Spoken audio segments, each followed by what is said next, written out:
Controle de sistemas de malha fechada utilizando PIC, projeto desenvolvido por Matheus Cândido e José Alexandre para a disciplina de microcontroladores. Esta apresentação está dividida em 6 partes. A primeira parte é comentada sobre a aplicação que motivou este projeto. A segunda é explicado o esquema deste projeto. A terceira se dedica na parte de desenvolvimento focado no computador.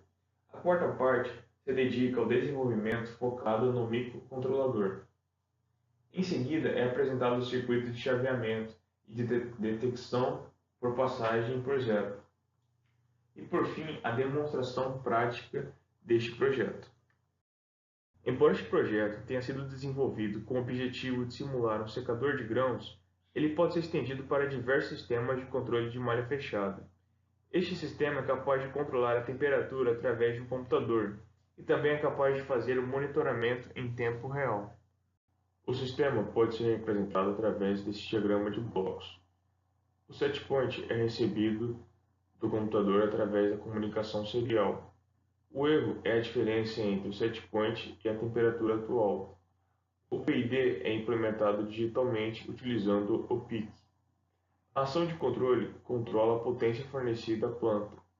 Como o sistema é apenas de aquecimento, não há controle de esfriamento.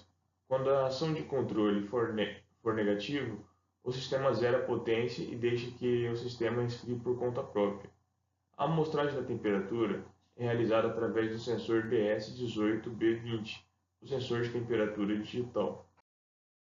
Para a interface com o usuário no computador, foi utilizado o C#, pois possui muitas bibliotecas que contribuem para o desenvolvimento de software e reduz significativamente a complexidade da programação.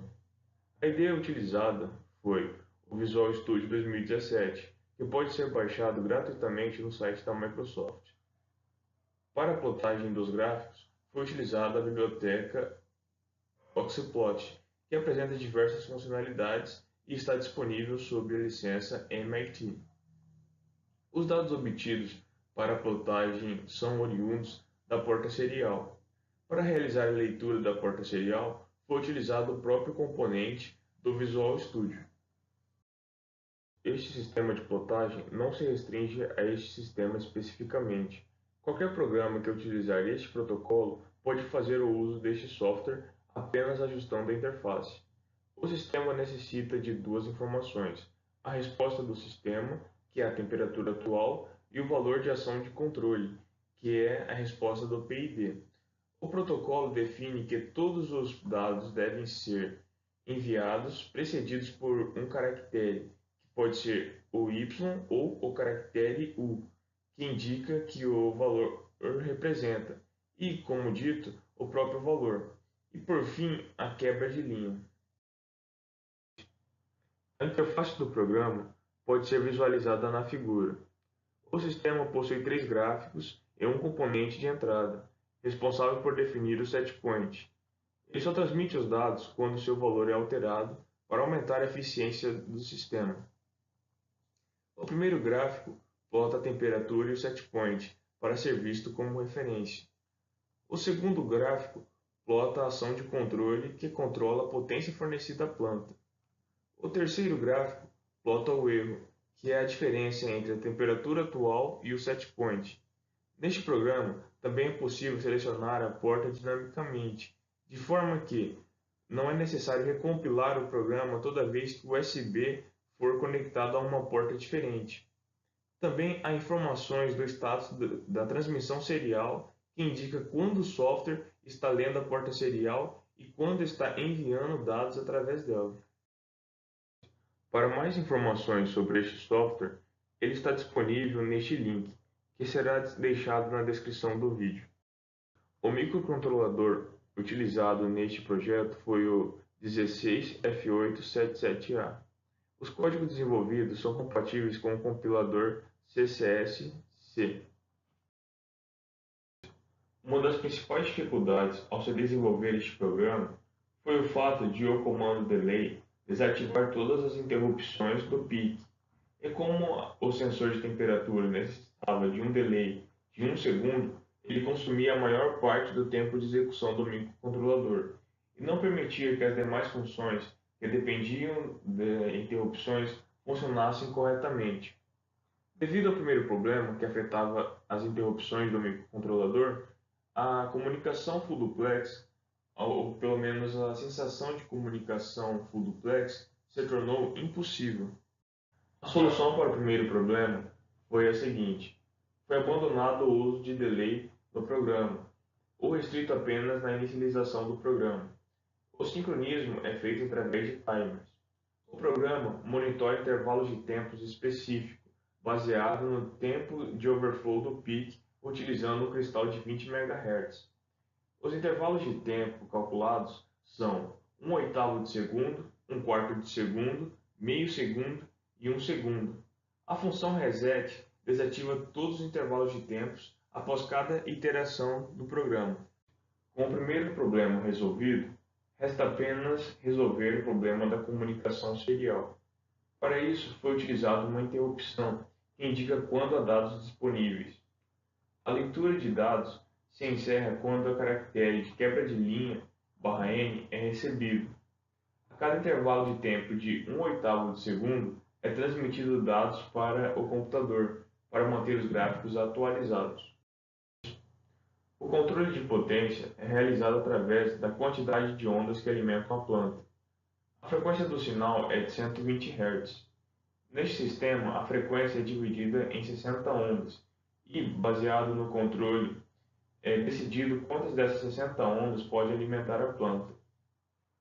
Portanto, se a ação de controle for máxima, todas as ondas passarão, o que significa que a planta é alimentada com potência máxima. Quando a ação de controle for mínima, isto é, zero, a potência também é igual a zero. Seguindo este raciocínio, quando a ação de controle for a metade, apenas 30 ondas alimentarão a planta e 30 ondas serão bloqueadas.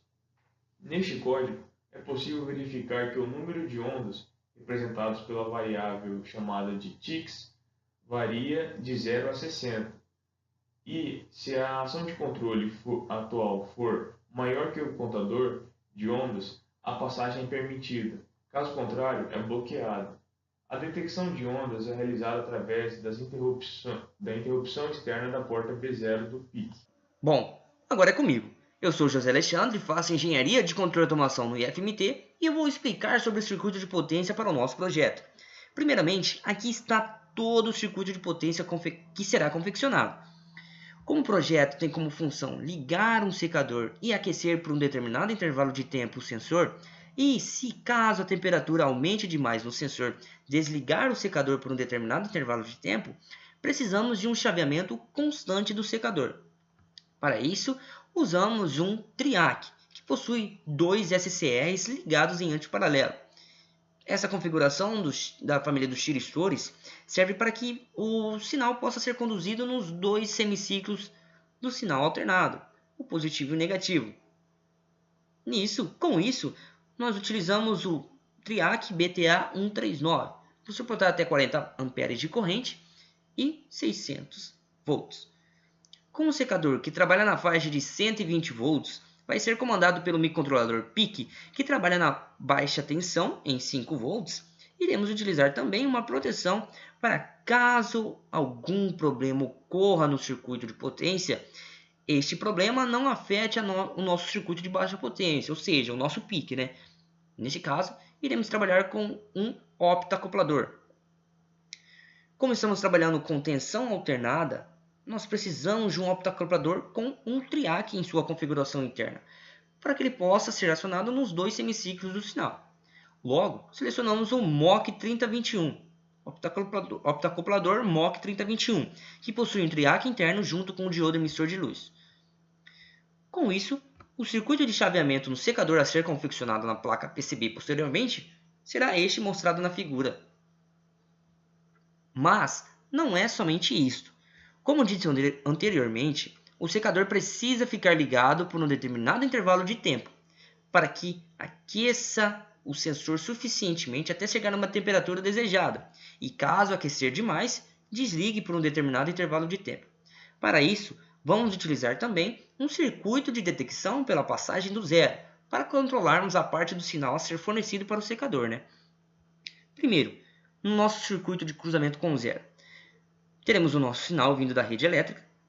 Após isso, nós precisamos de um retificador de onda completa, ou neste caso, uma ponte retificadora de diodos, para rebater o sinal do semiciclo negativo total para o semiciclo, somente para o semiciclo positivo, e trabalharmos somente em um semiciclo da onda.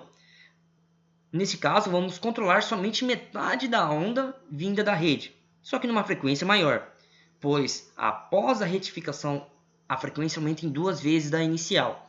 Mas como isso não é um problema para nós, nós podemos trabalhar com os primeiros 60 ciclos, que serão repetidos posteriormente.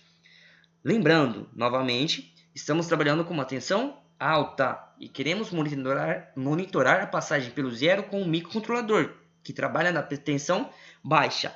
Por isso, nós aqui também precisamos isolar o nosso circuito de alta potência para o de baixa potência. Assim, utilizamos novamente um optoacoplador.